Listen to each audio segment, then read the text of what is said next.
এই আন্দোলনটি লাগাতার চলবে যতক্ষণ না পর্যন্ত দাবি মেনে নেওয়া না হচ্ছে। ভেতরে কারা তালা দিয়েছে বা বাইরে কারা তালা দিয়েছে সেটা আমার কোনো এই বিষয়ে ধারণা নাই, আমি বলতেও পারবো না।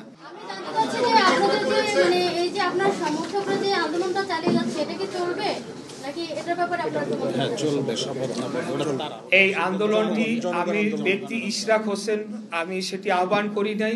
এখানে আমাদের যারা ভোটার, ঢাকা দক্ষিণ সিটি কর্পোরেশনের সর্বস্তরের জনগণ এবং আমাকে যারা ভোট দিয়েছেন তারা এই সিদ্ধান্তটি নিয়েছেন এবং আমি তাদের থেকে যতটুকু জানতে পেরেছি এই আন্দোলনটি লাগাতার চলবে যতক্ষণ না পর্যন্ত দাবি মেনে নেওয়া না হচ্ছে ততক্ষণ পর্যন্ত সর্বস্তরের জনগণ এবং ঢাকা দক্ষিণ সিটি কর্পোরেশনের কর্মচারী কর্মকর্তা বৃন্দগণ তারাও এই আন্দোলনে যোগদান দিবেন বলে আমি জানতে পেরেছি।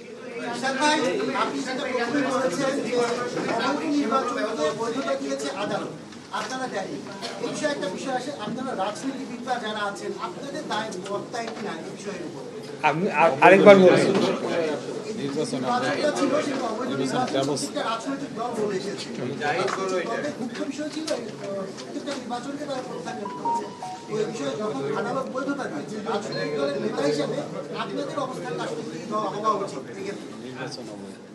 নির্বাচন অবৈধ আপনাদেরকে আমার যে আইনের যে মূল কপিটা বা আমাদের আবেদনের মূল কপিটা পড়ে দেখতে হবে। সেখানে আমরা স্পষ্ট বলেছি যেই ফলাফলটা ঘোষণা করা হয়েছে এবং যেই গ্যাজেটটা প্রকাশ করা হয়েছে সেটিকে আমরা অবৈধ চেয়ে আমরা আবেদন করেছি। অতএব যখন আমরা অবৈধ বলছি তখন আমরা সেই যে ফলাফলটাকে সেটাকে আমরা মিন করে অবৈধ বলছি। সেটাকে যখন এখন আদালত বিচার করে এখন সেটিকে পরিবর্তিত রায় দিয়েছে সেটি অবশ্যই তখন তার বৈধতা লাভ করেছে বলে আমরা মনে করি।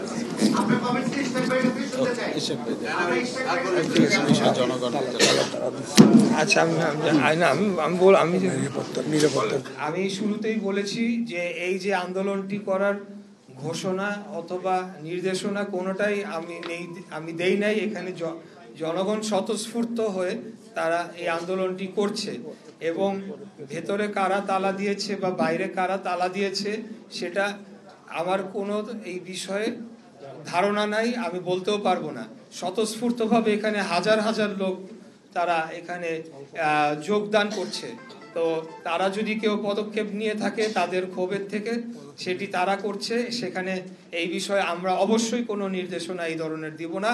কারণ আমরা বাংলাদেশ জাতীয়তাবাদী দল বিএনপি গণতান্ত্রিক নিয়মতান্ত্রিক রাজনৈতিক ধারায় বিশ্বাসী, আমরা আইনের শাসনে বিশ্বাসী, আমরা আইনের প্রক্রিয়া সেটিকেই আমরা পার্সু করে যাচ্ছি শুরু থেকে।